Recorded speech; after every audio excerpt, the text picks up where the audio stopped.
ఈ మధ్య కాలంలో ఎటు చూసినా ఏఐ చాట్‌బాట్లే. స్మార్ట్ ఫోన్, బ్యాంకింగ్, వాహనాలు చాట్‌బాట్ లేని రంగమంటూ లేకుండా పోయింది. మంచిదే కదా, మన పనులు సులభం చేసేస్తాయి కదా అనుకుంటున్నారా? ఇది సగం వాస్తవం. మిగిలిన సగం చాలా ఇబ్బందికరమైంది. ఎలాగంటారా? కెనడాలో గత నెల జరిగిన ఒక ఘటన చెబుతుంది ఆ విషయాన్ని. ఫరా నాసర్ కెనడాలో ఒక జర్నలిస్ట్. 12 ఏళ్ల కుమారుడితో కలిసి టెస్లా కారులో ఎక్కడికో వెళుతోంది. పిల్లాడు కారులోని చాట్ బోట్తో సరదాగా మాట్లాడుతున్నాడు. రకరకాల ఐస్ క్రీమ్స్, డెజర్ట్స్ లో చక్కెర ఎంతెంత ఉంటుందని కుర్రాడు అడగడం, టెస్లా చాట్ బోట్ గ్రోక్ దానికి సమాధానం ఇవ్వడం నాజర్ విన్నారు. సంభాషణంతా మామూలుగానే గడిచిపోయింది. మరుసటి రోజు కుర్రాడు ఇంకో ప్రశ్న వేశాడు. ఫుట్బాల్ గురించి గ్రోక్తో మాట్లాడుతూ క్రిస్టియానో రొనాల్డో, లయోనెల్ మెస్సీల్లో ఎవరు గొప్ప అని అడిగాడు.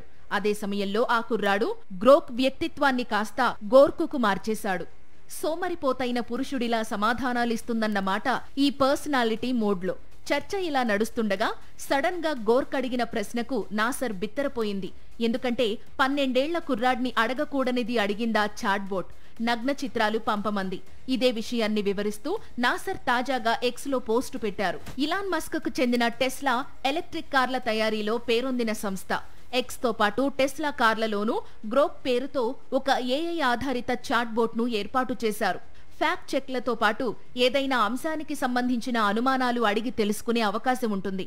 అయితే Copilot, Perplexity, Gemini, chat GPT వంటి అనేక ఏఐ ఆధారిత బాట్లతో పోలిస్తే ఇది కొంచెం భిన్నం. మనం ప్రశ్న అడిగిన తీరును బట్టి సమాధానం మారిపోతుంది. తెలివైన ప్రశ్న వేస్తే అంతే తెలివిగా, తుంటరి ప్రశ్న వేస్తే అంతకంటే తుంటరిగా జవాబిస్తుంది. వెటకారమాడితే తను కూడా అదే తీరులో సమాధానమిస్తుంది. అయితే నాసర్ కుమారుడు అడిగిన ప్రశ్నకు గోర్క్ సమాధానానికి అసలు పొంతన లేకపోవడం గమనించాల్సిన విషయం. పైగా 12 ఏళ్ల కుర్రాడితో అలా మాట్లాడటం ఎంతమాత్రం సరికాదని నాసర్ అంటున్నారు. గోర్క్ సమాధానం విని తనకు ఏం మాట్లాడాలో అర్థం కాలేదని తన ట్వీట్లో పేర్కొన్నారు. మాట్లాడే వ్యక్తి వయసుకు తగ్గట్టు ఏఐ తన సమాధానాలను మార్చుకునేలా ఏర్పాట్లు చేయాలని డిమాండ్ చేస్తున్నారు.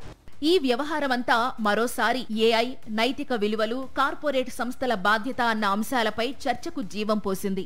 ఈ అంశంపై టెస్లా కూడా స్పందించింది.